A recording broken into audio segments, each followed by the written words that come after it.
Hello everyone. So I'm Ankit Naidu and I'm going to present my paper on data analytics in this. So you guys might have heard about the Internet of Things going on rounds. We heard the keynote speech on the Internet of Things. So I'll go a bit deeper inside it and be talking about the analytics of things. So it's a layer above it. And just to tell you about it, so I'm a product manager at Fuzzy Office. It was a company which pioneered in database analytics. And currently, I have companies solve their analytical challenges faster. So that's the whole goal. We want everyone can do analytics. You have lots of data, stats, everything. But my goal is to do that analytics faster. So first, I'll dissect the topic. So we'll start with age of smart meters. So what's this age of smart meters about? Okay, so as said by our president of Indonesia in 2011, the next world war might be about scarce resources. And as you can see, this is the present scenario of energy, global energy demand. So you can see how the energy consumption will grow by 57% in 2040. So as compared to 2010. So, and currently, coal, oil, and basically natural gas. These form around 80% of the total world energy supply, and these are scarce resources which are increasing rapidly. So as we are looking to various venues to save energy, use non-renewable energy. One such avenue is the usage of advanced analytics by basically energy utility industry to help make their smart grids more efficient. So by that, they can basically lead to stop the wastage of energy, and they can optimize and meet the energy demand with the supply. So we have already seen about it about IoT in the keynote speech. So basically, it is said that by 2020, around 15 billion sensors will be deployed, and Internet of Things is nothing but a network of sensors, so which can span across industries. So basically, now coming to how IoT will enable us to optimize this meeting of supply and demand. So basically, IoT enables efficient management of smart grids to reduce losses and meet the energy demand distribution through the large-scale deployment of smart meters. Now, what are these smart meters? So, smart meters usually record the consumption, energy consumption at a 15-minute interval, and that is communicated back to the energy utility company. So this recorded data is sent back to a data warehouse where it is stored, and then the energy utility companies can perform analytics over the smart meter data. They can identify consumer usage patterns. They can even basically communicate consumers their usage patterns by giving them new tariffs, incentive-based tariffs, so that they can reduce their energy usage, or they can shift the peak loads. So this is what is a smart meter. And it is said that the smart meter market will grow from 4 billion to 20 billion by 2018. Now coming to the analytics part, how is currently analytics being performed on basically on this smart meter? So just to give you an estimate, a single smart meter produces 400 MB of data in a year, just a single smart meter. And if we consider a utility company which services around 500,000 customers, so you can say 500,000 smart meters is like basically 5 lakhs. And considering 3 households, basically 3 members per household, it can be like a town. A 15 lakh population is like a town. So just taking a data of a town, it will be around 200 terabytes of data annually. So this is huge. So how do companies currently perform analytics? This is a conventional analytic method. They pull the data out. If they can't pull the entire data out, they sample it. Now, analytics servers can be SAS, R, Python. So they use these analytical servers. Then they push back the results. Now the process of what are the challenges? The key challenges are that this amount of data is massive. So a lot of time and resources is wasted in just input and output. And basically, you cannot fit such huge data in memory. So you saw in the keynote speech how the speaker told us that in-memory analytics is getting cheaper. But 400 terabytes of data, you can't put it in memory. So, resources and the resources consumed, there are a lot of resources that is consumed in extraction and movement. There's loss of single source of truth. It means that one data scientist will pull the data.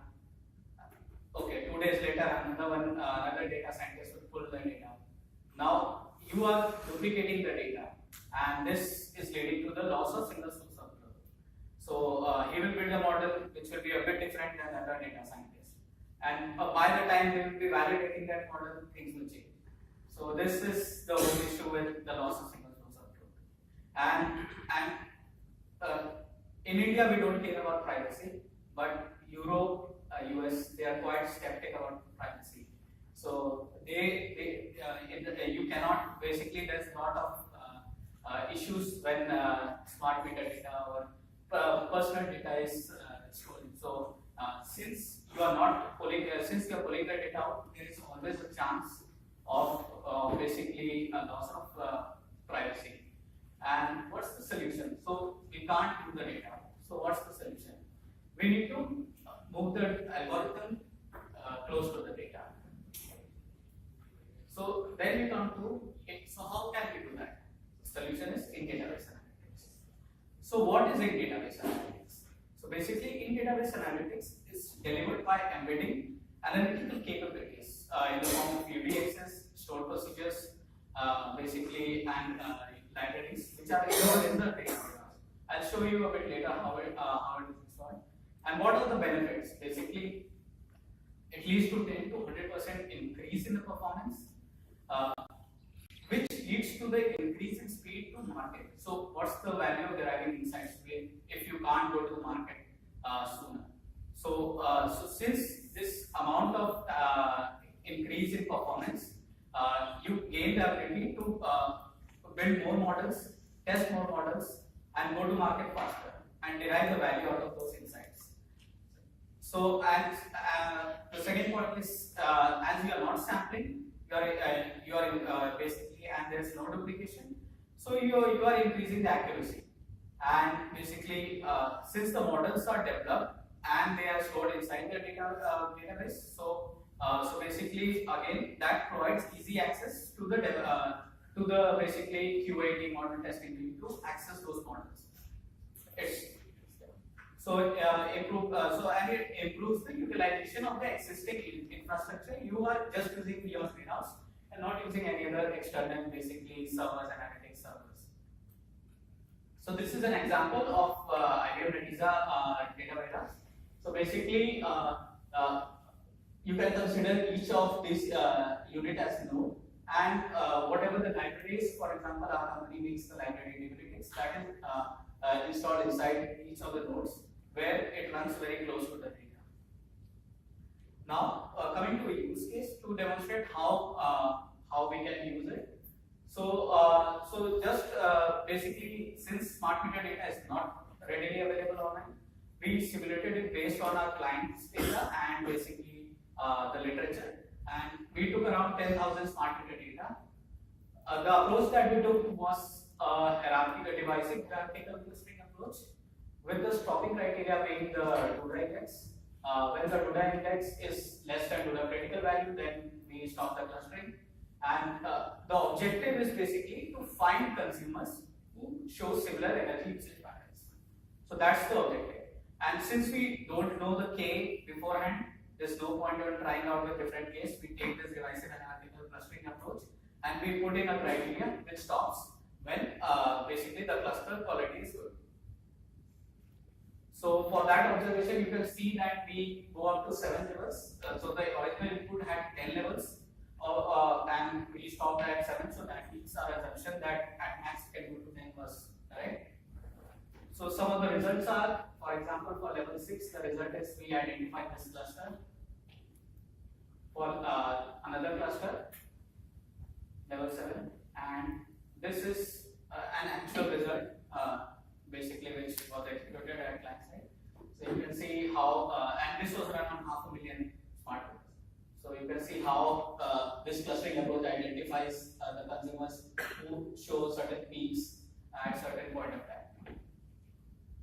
So the conclusion is we got to know how database analytics works. We saw how growing volume of data can basically be analyzed, and basically we went through a use case where we tried to find out similar consumers, consumers with similar energy patterns. And some of the benefits are that now this, and the whole analysis took just 3 minutes, and for 500,000 it took 5 minutes. So you can use this data to quickly basically tell the consumer, okay, we are giving you this incentive. Can you bring, can you shift basically energy usage to this point of time, and we'll charge you less. So this will help you. This will help the grid to meet that supply demand criteria by giving incentives to the customers, and basically, and a very good example is yeah, it's close. So just one last remark. So can someone tell me how much does India lose in energy theft? Any rough estimate? 30%. No, in terms of rupees, yeah. 5 million. How much? 5 million. 5 billion. Okay. Any other? 2%. Yes. You'll be surprised to know that it's around $16 billion per year, and India is the country which has the highest energy theft among all countries. So one thing that this will do is basically when you do the clustering, it will identify some consumers who are actually some meters who are showing such anomalies, and you can stop that kind of thing. So that is another potential use. Yeah. Okay, thank you. Thank you. So in the interest of time, we have questions offline. Thank you. So can you